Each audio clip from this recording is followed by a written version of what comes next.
لا حول ولا قوة إلا بالله العلي العظيم. أعوذ بالله من الشيطان الرجيم. بسم الله الرحمن الرحيم. الحمد لله الذي هدانا لهذا وما كنا لنهتدي لولا أن هدانا الله. لقد جاءت رسل ربنا بالحق. الصلاة والسلام على سيد الأشرف الأنبياء والمرسلين خاتم النبيين مولانا أبي القاسم محمد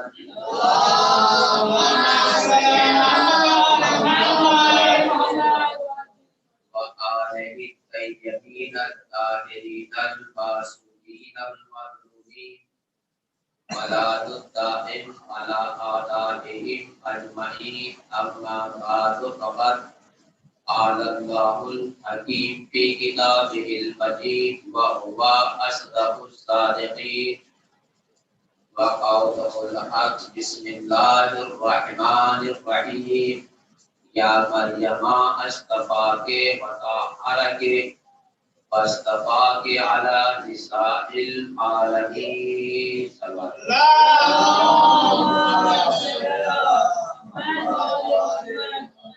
عزیزان محترم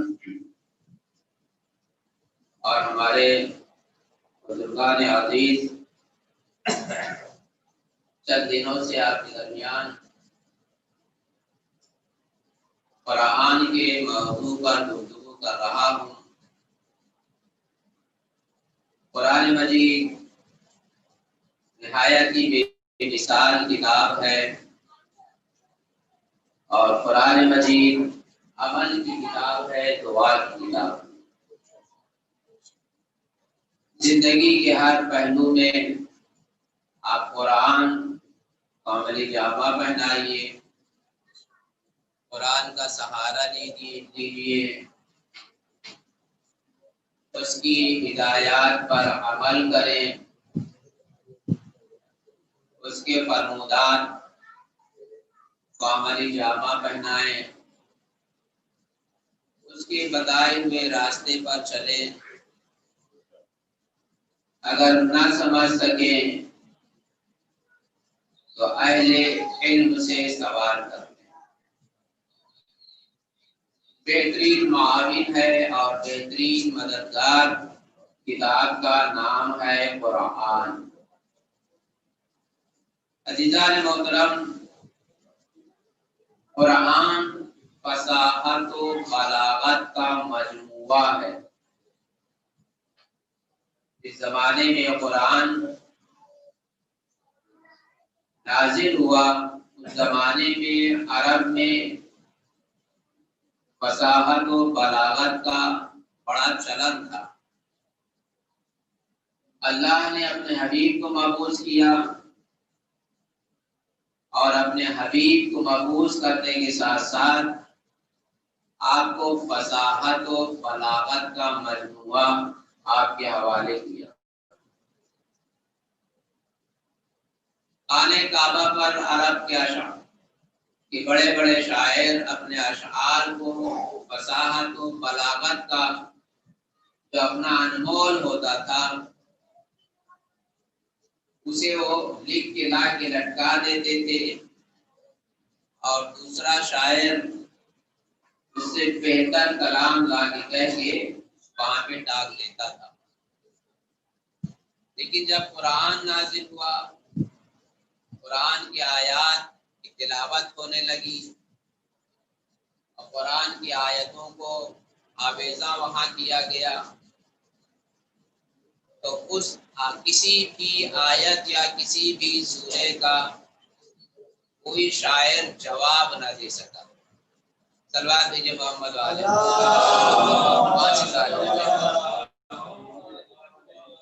ایک مرتبہ اور صلوات بھیجے محمد والے.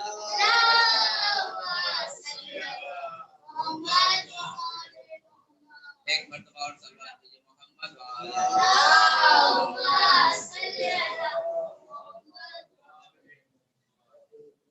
لہذا عزیزو ہماری جانب متوجہ رہیں۔ تو قرآن کی کسی آیت کا کوئی جواب نہ لا سکا۔ قرآن نے متعدد جگہ کے اوپر تحدید کیا ہے، چیلنج کیا ہے، تم میں طاقت ہو، تم میں سکت ہو، تم میں قوت پائی جاتی ہو، کسی ایک سورے کا جواب لے آؤ، اور اگر سورے کا جواب نہ لا سکتے ہو تو کسی ایک آیت کا ہی جواب لے آؤ۔ 1400 سال ہو گئے عزیزان محترم، کسی ایک آیت کا ابھی تک کوئی جواب نہ لا سکا۔ جواب کا نہ لانا اس بات کی واضح دلیل ہے کہ یہ کلام بشر نہیں ہے، کلام الہی ہے۔ صلوات محمد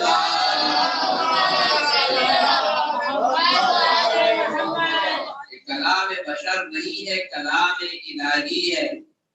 اسی لیے اللہ نے خود اس کلام کی تعریف کی ہے، بہترین کتاب لا ریب فیہ، ذرہ برابر بھی آپ شک و شبہ اس کتاب کے بارے میں نہیں کر سکتے۔ ہر موڑ پر عزیزان محترم یہ کتاب آپ کی زندگی میں آسانیاں پیدا کرتی ہے۔ ہر موڑ پر یہ کتاب آپ کی زندگی میں سہولتیں فراہم کرتی ہے، آپ کی زندگی کو آسان بناتی ہے۔ اب اتنی عظیم کتاب جو تمام تر خوبیوں کا مجموعہ ہے عزیزو، اس کتاب کی تعلیم دینے کے لیے بھی اللہ نے اس بات کا خیال رکھا کہ جتنی عظیم کتاب ہے اتنا ہی عظیم اس کا معلم بھی ہونا چاہیے۔ اور فرما رہے اللہ نے، ظاہر سی بات ہے، کتاب جتنی جامع ہوگی استاد بھی اتنا ہی جامع ہونا چاہیے، اور کتاب وہی پڑھا سکتا ہے جو کتاب پڑھے ہوئے ہو۔ جو کتاب پڑھے ہوئے ہو وہی کتاب پڑھا سکتا ہے۔ جب ہم کتاب پڑھے ہی نہیں ہے تو کتاب کیسے پڑھائیں گے؟ اب ہم امیر صاحب سے کہیں، امیر بھائی سے، ذرا امیر بھائی آپ مجھے عربی گرامر کی سیوطی پڑھا دیجیے۔ عربی گرامر میں سیوطی بڑے مشہور کتاب ہے، آپ پڑھا دیجیے۔ تو کہیں گے مولانا ہم نے اسے دیکھا ہی نہیں ہے تو پڑھاؤں گا کیسے؟ معلوم ہے کتاب پڑھانے والا وہی کتاب پڑھا سکتا ہے جو کتاب پڑھا ہو۔ اب کتاب جتنی عظیم ہوگی پڑھانے والا استاد بھی اتنا ہی عظیم ہوگا۔ تو اللہ نے کتاب تو بھیج دیا، اس کے ساتھ ساتھ خداوند عالم نے معلم بھی عطا کیا، اور معلم بھی ایسا ویسا نہیں، جامع معلم، فخر کائنات، فخر انبیاء، فخر موجودات، هو الذي بعث في الأميين رسولا منهم يتلو عليهم آياته ويزكيهم ويعلمهم الكتاب والحكمة۔ میں نے جو رسول بھیجا اس کی یہ صفتیں ہیں، اور ایک صفت یہ بھی ہے وہ معلم ہے، کائے کی کتاب اور حکمت کی۔ معلوم ہوا کہ کتاب وہی پڑھ سکتا ہے جو طیب و طاہر ہو، اور کتاب وہی پڑھا سکتا ہے جس کو اللہ نے پڑھانے کے لیے بھیجا ہے۔ تو عزیزان محترم ذرا آپ یہاں پر ایک لمحے کے لیے اپنے کو ایک لمحے کے لیے آپ تصور کریں کتنی عظیم کتاب کا پڑھانے والا عظیم ہے۔ اب وہ معلم جو کتاب اور حکمت کی تعلیم دینے کے لیے آیا ہے وہ بھی عظیم ہے۔ اب اس سے ہٹ کے اگر کوئی کتاب پڑھنا چاہے تو اسے کتاب کا علم نہیں ملے گا، کتاب کا علم در اہل بیت پر ہی ملے گا۔ سلوات میری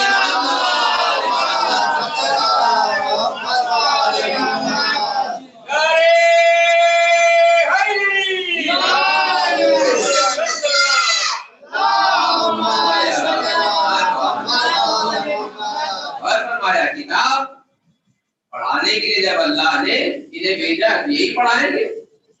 ان کے علاوہ کسی دروازے پہ آپ کو کتاب مل سکتی ہے؟ کتاب ملے گا؟ نہیں مل سکتا.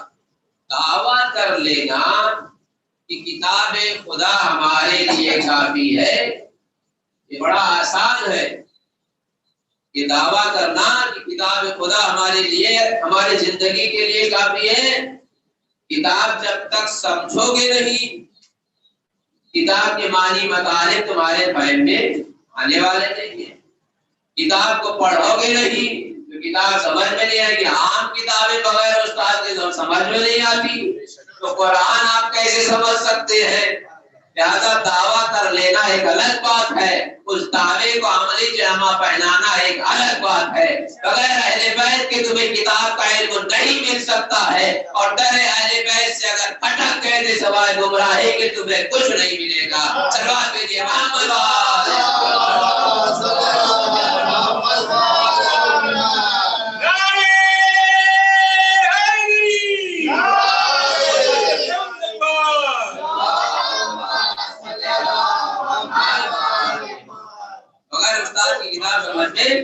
نہیں آتی. عزیزان محترم، ایک جگہ ملتا ہے کہ ایک یمن کا شاعر، یمن کے لوگ عزیزان محترم اہل بیت سے بڑی محبت رکھتے تھے، اور یمن میں جو اسلام پھیلا ہے وہ مولائے کائنات کی تبلیغ کی وجہ سے. مولائے کائنات 6 مہینہ یمن میں جا کے تبلیغ کی ہے. رسول خدا نے آپ کو اسپیشلی بھیجا خاص طور 6 مہینہ مولائے کائنات وہاں تبلیغ کیے ہیں. اب علی جسے تبلیغ کرے، علی جسے دین بتائے، علی جسے دین سمجھائے تو وہاں گمراہی کا تصور ناممکن ہے. یہی وجہ ہے عزیزان محترم، کل بھی یمنیوں کے دل میں علی کی محبت تھی اور آج بھی یمنیوں کے دل میں علی کی محبت ہے، اور رہتی دنیا تک یمنی جو ہے علی علی کی صدا بلند کرتے رہیں گے. صلوات بھیجیے محمد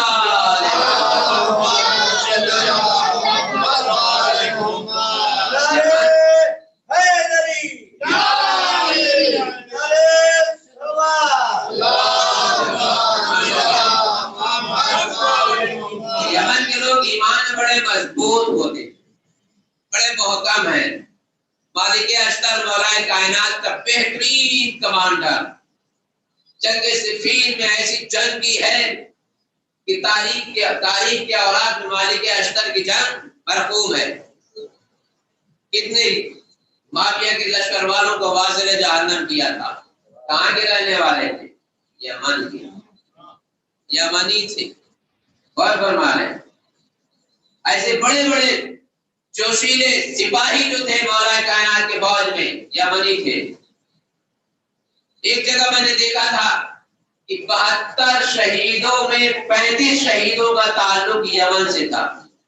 امام حسین علیہ السلام کی مددگاروں میں ناصرین میں 35 کا تعلق یمن سے تھا. اور فرمائے یمن کے لوگ کل بھی جیالے تھے اور آج بھی سعودی عرب کے سامنے وہ کئی سال سے سیسا پلائی دیوار کے مانند کھڑے ہوئے ہیں، جبکہ پیروں میں جوتے بھی نہیں ہیں ان کے. اور اس دنیا کی سپر پاور کا جس کو پوری حمایت حاصل ہے، ان کے سامنے یہ کھڑے ہوئے ہیں اور ہر موڑ پر انہیں ذلیل کر رہے ہیں، ہر موڑ پر انہیں یہ شکست دے رہے ہیں اور فرما رہے ہیں، ہر موڑ پر ان کی استقامت کر رہے ہیں، اور دنیا والوں کے سامنے اپنے وجود کو بتا دیا کہ دیکھو ہم بھی جھکنے والے نہیں ہیں، بکنے والے نہیں ہیں. سر کٹ جائے گا، سر کٹنے کے بعد بھی سرفرازی پہ، یعنی لوگ علیحدے پہ سر بلند کرنے والے اس کے ماننے والوں میں سے ہیں. اور فرما رہے ہیں آج انہوں نے اپنی قوت کو دنیا والوں کے سامنے بتا دیا.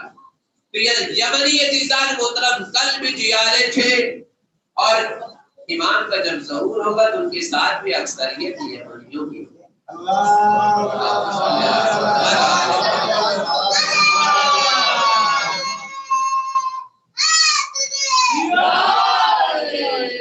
اکثریت یمنیوں کی ہوگی. تو یمن کا ایک شاعر رسول خدا کی بزم میں حاضر ہوتا ہے، بہترین فصاحت و بلاغت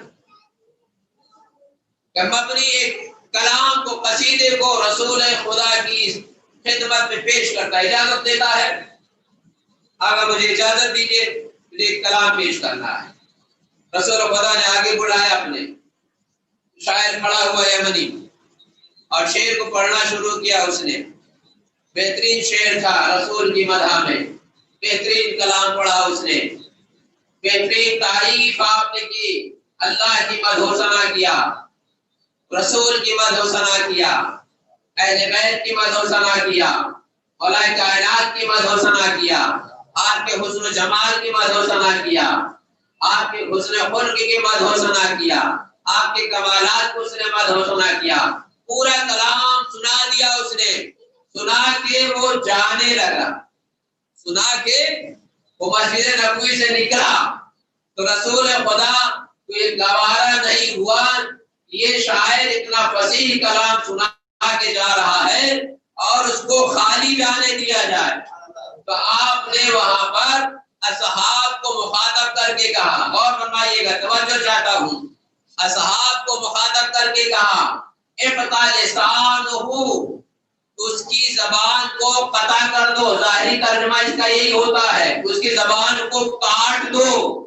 عزیزان محترم، سارے اصحاب بیٹھے ہوئے ہیں، ایک صاحب جوش میں اٹھتے ہیں زبان کاٹنے کے لیے، جوش میں اٹھے زبان کاٹنے کے لیے، وہ مسجد سے باہر نکل گیا تو شاعر تو اس کے پیچھے دوڑے، جب یہ دوڑے تو شاعر نے بھی دیکھ لیا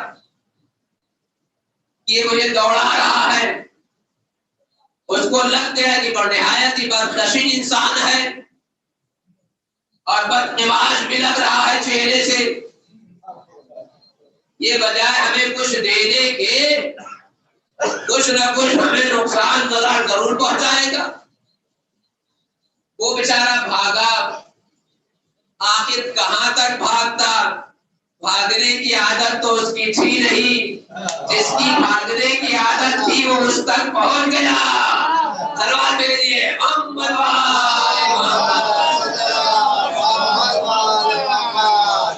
بھاگنا جانتا ہوتا تو بھاگ لیتا، لیکن جو بھاگنا جانتا تھا وہ دوڑ کے پہنچ گیا، وہاں تک پہنچ گیا، اتفاق سے پکڑ بھی لیا، پٹک بھی دیا اس شاعر کو، شاعر کے سینے پہ یہ بیٹھ گئے، شاعر کے سینے پہ یہ بیٹھ گئے، بیٹھنے کے بعد کہتے ہیں زبان نکال، تلوار بھی نکال لیا، زبان نکال، رسول کا حکم ہے کہ تیری زبان کاٹ دو۔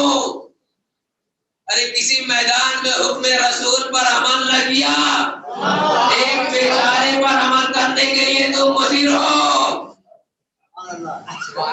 کسی میدان میں عمل نہ کیا،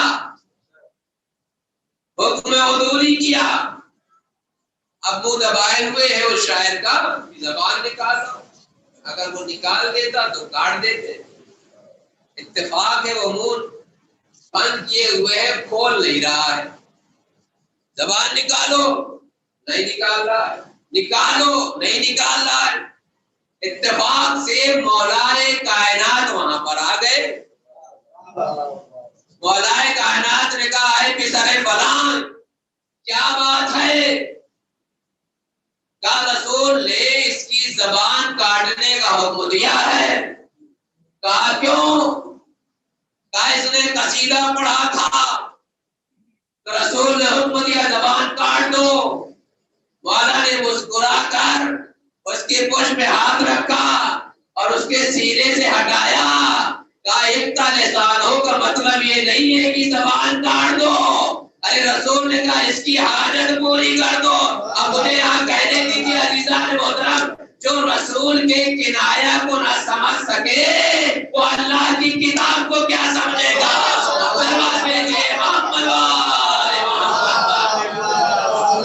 اب وہی سمجھ سکتا ہے دنیا والوں کا کہ اسی رسول کو جس کو اللہ کہہ رہا میں نے معلم بنایا ہے، کتاب اور حکمت کی تعلیم دینے والا رسول میں نے مبعوث کیا ہے، اسی کو کہتے ہیں معاذ اللہ جاہل۔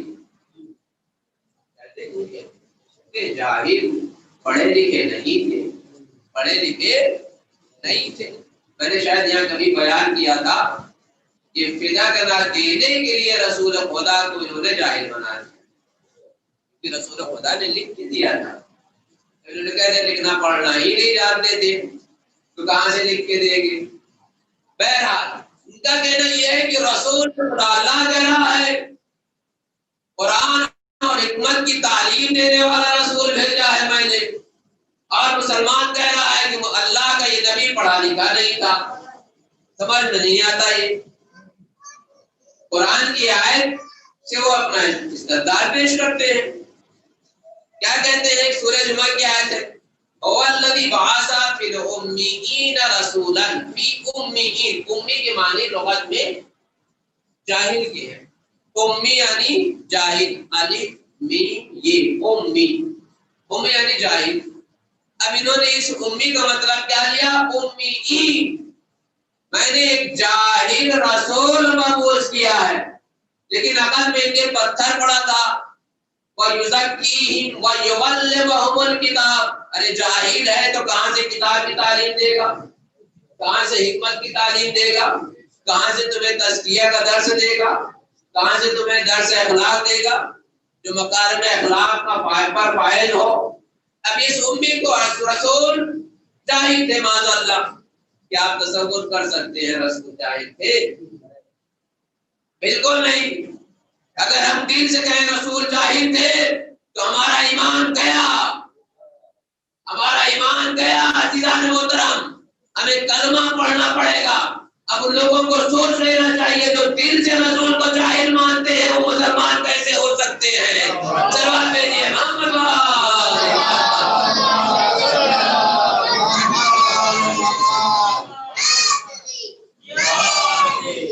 کیسے مسلمان ہو سکتے ہیں کہ رسول جاہل بھی ہے اور تعلیم بھی دینے والا ہو؟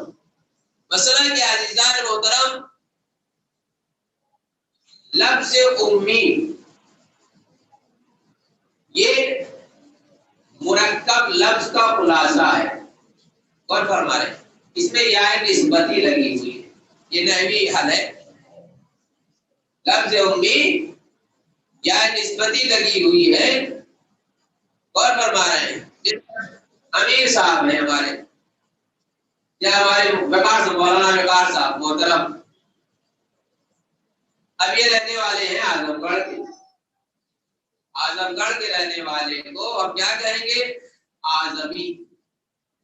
اصولاً ہمارا اپنا قانون، دنیاوی قانون کے حساب سے ہمیں اعظم گڑھی کہنا چاہیے، لیکن ہم مولانا کو کہیں گے مولانا وقار اعظمی، اعظم گڑھی نہیں کہیں گے۔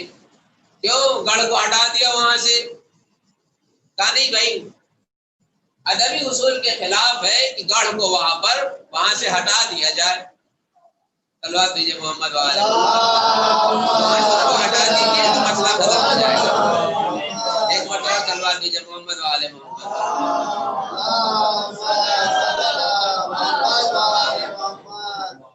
میں نے آپ سے کہا کہ بھائی اعظم گڑھی کہنا چاہیے، اعظمی کیوں کہا؟ آپ نے کہا مولانا ادبی اصول کے خلاف ہے، ادبی اصول کے خلاف ہے کہ جب دو یعنی مرکب جملے ہوں اور اس میں یا نسبتی دینا ہو تو لفظ ساجی کو ساکت کر دیا جاتا ہے، گرا دیا جاتا ہے۔ اب اعظم گڑھ ایک اعظم لفظ ہے، دوسرا گڑھ لفظ ہے، معلوم مرکب ہو گیا، یہ دو ہو گئے۔ اب اعظم گڑھ ہے تو ہمیں یا نسبتی دینا ہوگا تو گڑھ کو گرا دیں گے، پھر لفظ واحد میں یعنی کیا کہتے ہیں پہلے والے لفظ میں یا نسبتی لگائیں گے۔ اب اعظم گڑھ میں میں نے گڑھ کو گرا دیا، لفظ اعظم بچا تو اعظم میں میں نے یا نسبتی لگا دیا، تو معلوم ہوا کہ اعظم جو ہے یہ اعظمی کہلایا، اعظمی، مولانا وقار اعظمی، اللہ انہیں سلامت رکھے۔ غور فرما رہے اگر لفظ مرکب ہے توجہ چاہتا ہوں، اگر لفظ مرکب ہے یعنی اگر لفظ مفرد ہے اور جیسے لکھنؤ، لکھنؤ لکھنؤ مفرد ہے، فیض آباد مرکب ہے، فیض آباد، آباد الگ ہے فیض الگ ہے، فیض آباد والے کو کہیں گے فیضی، فیض آبادی نہیں کہیں گے فیضی، اعظم گڑھ والے کو کہیں گے آدمی، سلطان پور والے کو کہیں گے سلطانی، اور فرما رہے لکھنؤ والے کو کہیں گے لکھنوی۔ لکھنؤ کیوں؟ بعد میں نے لکھنوی کہا کہ لفظ مفرد تھا۔ تو یہ ادبی اصول نحوی قانون کے لحاظ سے جب لفظ مرکب ہوتا ہے تو لفظ ثانی کو حذف کر کے پہلے لفظ میں یائے نسبتی لگائی جاتی ہے۔ اور فرما رہے ہیں جیسے آدمی کی مثال دیا میں نے، اور اگر لفظ مفرد ہوتا ہے تو وہی ہم نے یائے نسبتی لگا دیا جیسے لکھنوی۔ اور فرما رہے ہیں اب عزیزان محترم مسئلہ سیم یہاں پر بھی ایسے ہی ہے، اس آیت میں بھی ان لوگوں کی سمجھ سے بالا ہے، کیوں؟ انہوں نے علم معلم قرآن سے نہیں لیا، انہوں نے علم تعلیم قرآن کی تعلیم دینے والے سے نہیں لیا، انہوں نے علم امام مبین سے نہیں لیا، انہوں نے علم ان دو کتاب المبین سے نہیں لیا۔ عزیزان محترم وہ اہل بیت سے ہٹ کے علم قرآن لے رہے ہیں، جہاں اہل بیت سے ہٹ کے علم قرآن لیا جائے گا وہاں یہی بیماری پیدا ہوگی۔ جہاں پر اہل بیت اور اہل بیت کا علم ہوگا وہاں کوئی چیز دشوار نہیں ہے۔ اب آئیے غور کیجیے، ہمارے استاد فرماتے ہیں یہاں کے اوپر، کہتے ہیں کہ سورہ جمعہ میں اللہ نے کہا والذی بعث فی الامیین رسولا منہم، میں نے مبعوث کیا امی رسول۔ اب انہوں نے امی کا مطلب دیا جاہل، وہ ہمارے یہاں ہے کہ نہیں امی کا مطلب جاہل نہیں ہے۔ یہاں پہ اللہ نے مکے کا نام ہے عزیزان محترم ام القری، مکے کا نام ہے ام القری، ام ایک الگ لفظ ہے اور قرآن ایک الگ لفظ ہے۔ ام القری مکے کو کس لیے کہتے ہیں کہ دنیا کا مرکزی حصہ ہے، زمین کا مرکزی حصہ، اس لیے اس کو ام القری کہا جاتا ہے۔ اب مکے کے رہنے والے تھے رسول، اللہ ہمارے آپ کی طرح تو ہے نہیں۔ غور فرما رہے ہیں اللہ اتنے عظیم کتاب نازل کرنے والا، جو بے مثال کتاب ہو، نارائن کتاب ہو، تمام تر علوم کا مجموعہ ہو، رہتی دنیا تک کے لیے اس میں احکامات اللہ نے دے دیے ہوں اور ہر مسائل کا حل پیش کرنے والی ہو، جب کتاب اتنی عظیم ہے تو اس کتاب کو مرتب کرنے والا یا اس کتاب کا بھیجنے والا، اس کتاب کا لکھنے والا، یعنی اس کا کلام کتنا عظیم ہوگا، یعنی وہ ذات کتنی عظیم ہوگی۔ اس کو معلوم تھا کہ مکے کا نام ام القری، اب ام القری نام تھا، تب اللہ کو یہاں یائے نسبتی لگانی ہے۔ اب ام القری قانون کے حساب سے دو لفظ ہیں تو دوسرا لفظ گرا دیا جائے گا، اب بچے گا ام القری میں قرآ کو گرا دیا، اب بچا ام، جب ام میں یائے نسبتی لگائیں گے تو کیا ہو جائے گا؟ امی، کیا ہو جائے گا؟ امی۔ اب اللہ تو یہاں یہ کہہ رہا تھا کہ میں تمہارے درمیان مکے کا رہنے والا ایک رسول مبعوث کر رہا ہوں۔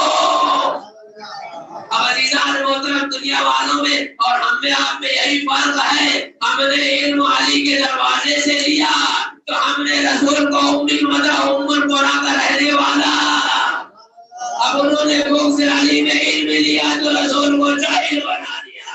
سلام بھیجیے محمد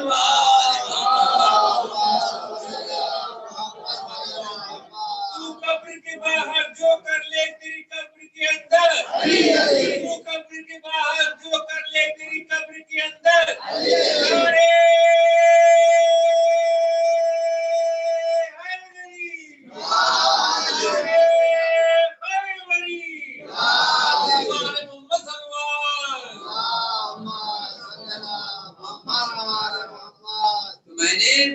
کا رہنے والا رسول تمہارے درمیان بھیجا ہے جو یہ سب صفات رکھتا ہے، تزکیہ کا درس دیتا ہے، تعلیم دیتا ہے، قرآن کی آیات کی تلاوت کرتا ہے، اور فرما رہے ہیں تعلیم وہی دے سکتا ہے جو تعلیم یافتہ۔ قرآن کا نام قرآن ہے عزیزان محترم، قرآن کا نام قرآن ہے، اور یہ میں اپنی طرف سے نہیں کہہ رہا ہوں، قرآن کا لفظ قرآن میں استعمال ہوا ہے، آیا اور سی آئے اور فرما۔ قرآن کے معنی کیا ہے، کبھی غور کیا آپ نے؟ قرآن کے کیا معنی ہیں؟ قرآن کے معنی ہے پڑھی ہوئی کتاب، یعنی وہ کتاب جس کو پڑھا گیا ہے۔ قرآن یعنی پڑھی ہوئی کتاب، نازل ہونے سے پہلے اس کا نام قرآن، نازل ہونے کے بعد پھر لوگوں نے پڑھا تب بھی قرآن، اور اللہ کہہ رہا ہے یہ وہ کتاب ہے جو پڑھی ہوئی ہے۔ کتاب بازار سے ہم خرید لائیں، اس کو اپنے بچے کو پڑھا دیں، تب بچہ میرا کہے گا میری پڑھی ہوئی کتاب ہے۔ اور ابھی بازار میں کتاب آئی نہیں اور بچہ میرا کہنے لگے میں نے پڑھ لیا ہے، تو آپ کیا کہیں گے؟ آپ کہیں گے جھوٹ بول رہا ہے، ابھی کتاب کو اس کی صورت نہیں دیکھی اور وہ کہہ رہا میں نے پڑھ لیا ہے۔ ابھی 10ویں کلاس کا امتحان دے کے پاس ہو کے وہ 11ویں میں گئے ہیں، وہ کہہ رہے میں نے 11ویں پاس کر لیا، پڑھ لیا 11ویں، تو آپ کیا کہیں گے؟ کہیں گے جھوٹ بول رہا ہے۔ اور قرآن یہاں اللہ کہہ رہا ہے قرآن معنی ہے اس کے پڑھی ہوئی کتاب۔ اے میرے معبود کس کو پڑھایا؟ اے معبود، اے میرے معبود کس نے پڑھا؟ کس کو پڑھایا تو نے؟ کس نے پڑھایا؟ کون پڑھنے والا ہے؟ پڑھانے والا کون ہے؟ کوئی پڑھایا ہے، پڑھی ہوئی کتاب ہے تو پڑھانے والا بھی ہوگا کوئی، بغیر معلم کو تو نہیں پڑھ سکتا کوئی نہ کوئی معلم تو ہوگا پڑھانے والا، کہ پڑھنے والے بھی شاگرد ہوں گے کچھ نہ کچھ، کوئی نہ کوئی تو پڑھنے والا بھی ہوگا۔ اور اللہ، کیا آپ تصور کر سکتے ہیں کہ اللہ فالتو کام کرتا ہے؟ نہیں، خدا عالم بس کام نہیں کرتا ہمارے آپ کی طرح سے بنا بگاڑا بنا بگاڑا بنا بگاڑا، اچھا نہیں لگ رہا خراب لگ رہا، اچھا نہیں لگ رہا خراب لگ رہا، نہیں، اللہ کوئی فالتو کام نہیں کرتا عزیزان محترم۔ تو اللہ نے نام رکھا ہے قرآن، اور قرآن کے معنی ہے پڑھی ہوئی کتاب، جس کا مطلب یہ ہے کہ اللہ نے ایسے ویسے نام نہیں رکھ دیا، کوئی نہ کوئی تو پڑھنے والا ہوگا اس کتاب کا، کوئی نہ کوئی تو پڑھنے والا ہوگا اس کتاب کا۔ اب ہمیں آپ کو کیسے پتا چلے کہ پڑھانے والا کون ہے، پڑھنے والا کون ہے؟ کیسے معلوم کریں؟ تو ہمیں کسی سے پوچھنا چاہیے۔ کس سے پوچھیں؟ فاسالو اہل ذکر، اہل ذکر سے، قرآن کہہ رہا ہے اہل ذکر سے آپ سوال کریں جا کے، علماء کے قریب ہوئیے، علماء کے پاس بیٹھیے، علماء سے مشورہ لیجیے، ان کے مشورے پر عمل کیجیے۔ علماء کے چہرے کی زیارت بھی عبادت ہے۔ علماء کے پاس 1 گھنٹہ بیٹھنا آپ کے 2000 رکعت کے مانند ہے، اور فرمائے 2000 رکعت کے مانند ہے علماء کے پاس بیٹھنا۔ اسے نہیں بھاگنا چاہیے، وہ آپ سے کچھ لیں گے نہیں، آپ سے کچھ مانگیں گے نہیں، آپ بہت کریں گے، 1 چائے پلا دیں گے ان کو، اور فرمائے، لیکن اس چائے کی برکت اتنی زیادہ ہو جائے گی کہ آپ نے 2000 رکعت گویا نماز پڑھی، اور فرمائے کس سے پوچھیں؟ کس سے پوچھیں بھائی کہ آخر یہ کتاب پڑھانے والا کون ہے، پڑھنے والا کون ہے؟ اللہ بس کام کرتا نہیں، تو کوئی نہ کوئی راز اس کے اندر ضرور ہے جو ہمیں آپ کو پتا نہیں ہے، کوئی نہ کوئی راز اس میں ضرور چھپا ہوا ہے جو ہم آپ جانتے نہیں۔ اب اس راز کو کیسے جانا جائے؟ اس راز کو جاننے کے لیے ہمیں کوئی نہ کوئی تو دروازہ کھٹکھٹانا ہی پڑے گا، کسی نہ کسی دروازے میں جانا ہی پڑے گا۔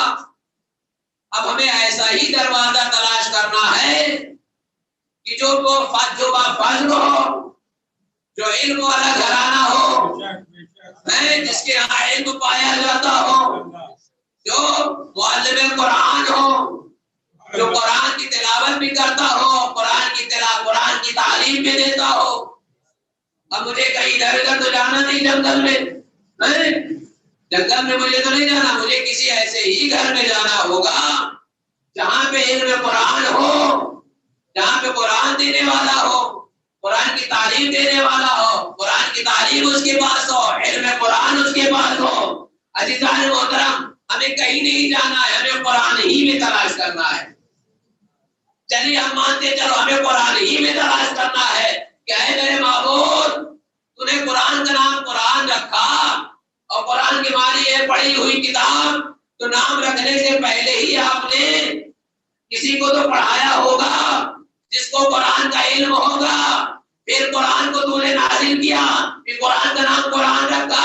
تو عزیزان محترم، پروردگار عالم قرآن مجید میں ایک جگہ پر اعلان کر رہا ہے اور آواز دے گا ہمیں، نادان باتیں کرنا بڑی بات ہے، باتیں اتنی مت کر، آپ قرآن کی تلاوت کر، قرآن کے سورہ رحمان کو اٹھا کر دیکھ، اللہ کہہ رہا ہے الرحمن علم القرآن خلق الانسان، یعنی اللہ کی ذات ہے رحمان، علم القرآن، میں نے ایک ذات کو قرآن کی تعلیم دی، خلق الانسان، قرآن کی تعلیم دینے کے بعد اس انسان کو پیدا کیا، اور وہ ذات ہے رسول اور علی کی سلوات بھیجیے محمد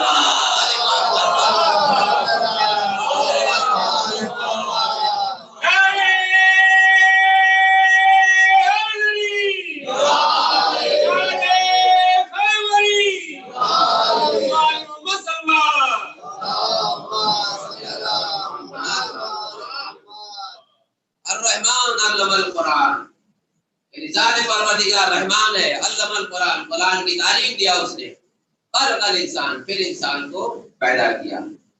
اور ایک اور گروہ ہے انسان محترم انسانوں میں جسے پہلے پیدا کرتا ہے بعد میں تعلیم دی جاتی ہے۔ اقرا باسم ربک الذی، یہ سورہ اقرا میں ایک پوری تفصیل بیان کی ہے خدا نے۔ یعنی انسانوں میں دو گروہ ہیں، ایک وہ گروہ ہے جو پہلے تعلیم دی جاتی ہے پھر انہیں پیدا کیا جاتا ہے، تو وہ اہل بیت کی ذات ہے عزیزان محترم، کہ پہلے انہیں قرآن کی تعلیم دیا پھر انہیں اللہ نے خلق کیا۔ اور دوسرا گروہ انسانوں کا، ہم آپ جیسوں کا ہے کہ پہلے ہمیں پیدا کرتے ہیں بعد میں ہمیں تعلیم دی جاتی ہے۔ سلوات بھیجیے محمد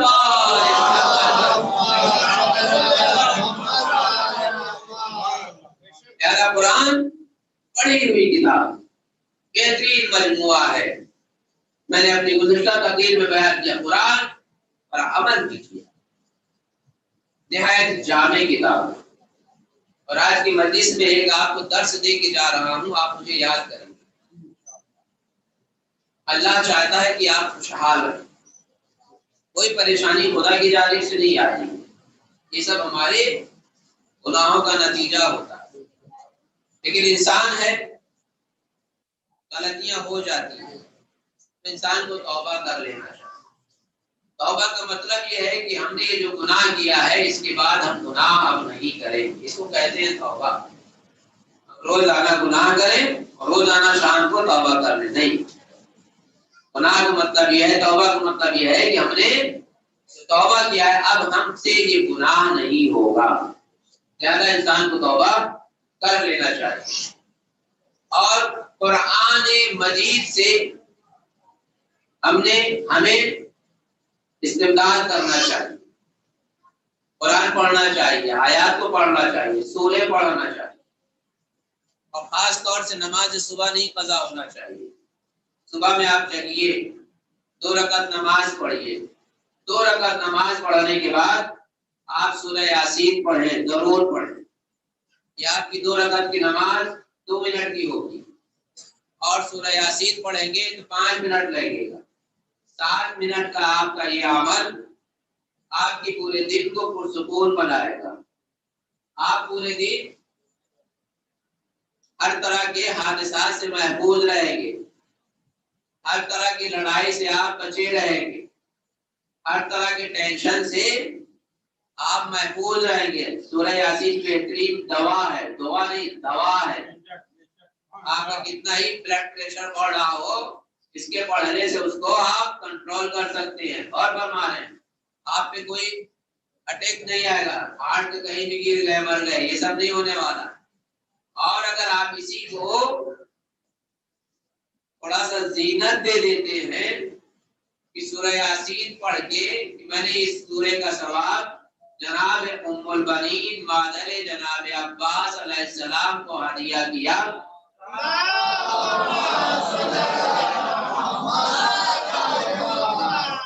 اور فرما رہے ہیں یہ میرا تجربہ بھی ہے اور میں نے بہت سے لوگوں کو اس کا درس بھی دیا ہے، وہ بھی اس سے فائدہ اٹھائے ہیں اور بڑے سے بڑے فائدے آپ اس سے لے سکتے ہیں. اگر آپ ہدیہ کر دیتے ہیں اور آپ کی جو نیت ہوگی وہ 10 دن میں ذات پروردگار عالم اس سورے کی برکت سے اور جناب ام البنین کو جو آپ نے ہدیہ کیا ہے اس کی برکت سے آپ کی 10 دن میں مراد کو پوری کر دے گا. لہذا عزیزان محترم اللہ کا شکر ادا کرنا چاہیے کہ خداوند عالم نے آپ کو بہترین رہنما 14 عطا کیے اور ان 14 کے علوم کو آپ تک پہنچانے کے لیے علماء نے جو قربانیاں دی ہیں ان علماء کا بھی آپ عزیزان محترم احسان مند رہی ہے کہ اہل بیت کے علوم کو آپ تک اتنی آسانی سے پہنچایا ہے اور آپ تک پہنچ رہا ہے. اگر ہم اپنی زندگی کا روزانہ کا یہ اصول بنا لیں تو عزیزان محترم یقین جانیے ہر دن آپ کا دن خوشگوار دن ہوگا اور جب تک آپ کی حیات رہے گی ہمیشہ سرفرازی اور سربلندی رہے گی. صلوات بھیجیے محمد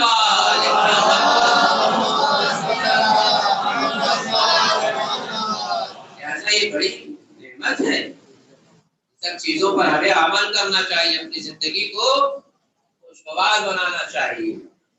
کون ہے ام البنین؟ مادر جناب عباس اور ودار و زحمت کو تمام کرتا ہوں.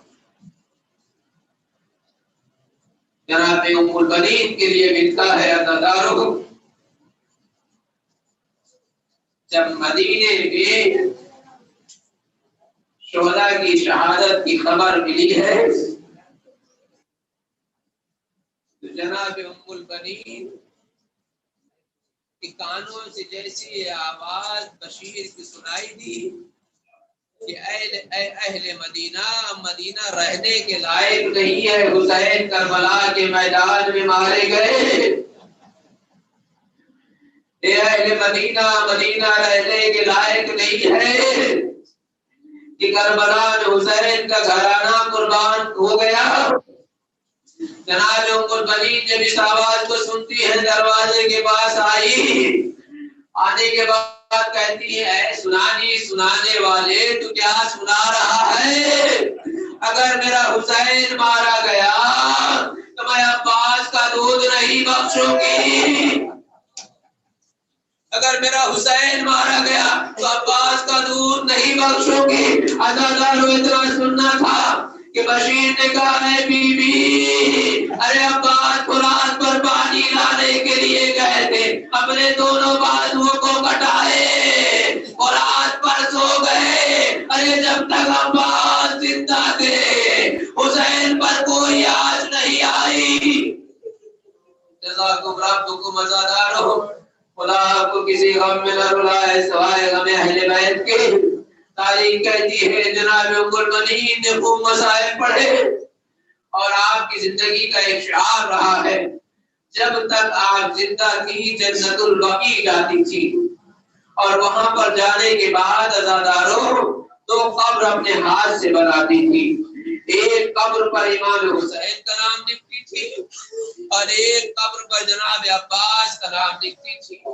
جناب عباس کی قبر کے پاس بیٹھ کر کہتی تھی اے بیٹا عباس، تیری مادر گرامی تجھ پر رونے والی موجود ہے، میں تجھ پر گریہ نہیں کروں گی، میں اس قبر پر گریہ کروں گی ارے جس کی مادر گرامی نہیں ہے. عزادارو وہاں سے اٹھتی تھی، امام حسین کی قبر کی جو شبیہ بنائی ہوتی تھی وہاں پر بیٹھ جاتی تھی اور آپ آ کر وہاں پر مصائب پڑھتی تھی گریا کرتی تھی، واہ محمدہ، واہ علیہ، واہ حسینہ، عزادار اس کی سلام بلند کرتی تھی، آگے کر میرے جنت الباقی کی خاک کو اپنے سر پہ ڈالتی تھی، اس طرح سے فریاد کرتی تھی، گریا جاری کرتی تھی کہ عزاداروں اطراف کے لوگوں کو صدا پہنچتی تھی۔ روز کا آپ کا دستور تھا عزاداروں، ایک دن آپ اپنے بیٹے کے قبر کے پاس سے اٹھ کے امام حسین کی قبر کے پاس آتی ہے اور گریہ وزاری کرتی ہے۔ اس کے بعد جب بیٹے کے قبر کی جانب جاتی ہے، وہاں پر کیا دیکھتی ہے کہ ایک صحیفہ بیٹھی ہوئی، واہ باسا، واہ علیہ، واہ باسا، واہ علیہ کی صدائے بلند کر رہی ہے۔ ارے بیوی کا گریہ اتنا دردناک تھا کہ ام البنین کا کلیجہ پھٹ رہا تھا۔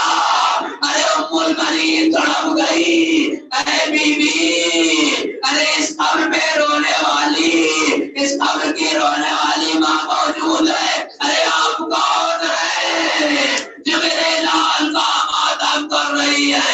اتنا سننا تھا، بیوی نے چہرے سے نقاب پلٹ دیا۔ اے ام البنین، تم نے نہیں پہچانا، میں فاطمہ زہرا ہوں، اپنے لال عباس کا ماتم کر رہی ہوں۔ آئے میرا لال عباس اس طرح سے زمین کربلا پہ آیا ہوگا، اس کے دونوں ہاتھ سيعلم الذين ظلموا أي منقلب ينقلبون ألا لعنة الله على القوم الظالمين۔ پروردگار ہماری اس مختصر سی عبادت کو قبول فرما، پروردگار ہمارے صالح انجام دینے کی توفیق عطا فرما، پروردگار ہماری مجلس اور حاضری مجلس کی حاجات کو پوری فرما، پروردگار شیعہ نے اہل بیت کی جانمان آبرو کی حفاظت فرما، پروردگار شہزادی زینب کے روضے کی حفاظت کرنے والے جوانوں کی حفاظت فرما، پروردگار دشمنان اسلام کو نابود فرما، پروردگار بالخصوص آل سعود، امریکہ، اسرائیل کو ذلیل اور خوار فرما، پروردگار امام زمانہ کی ظہور میں تاجیل فرما، پروردگار شاہمان و انصار میں شمار فرما۔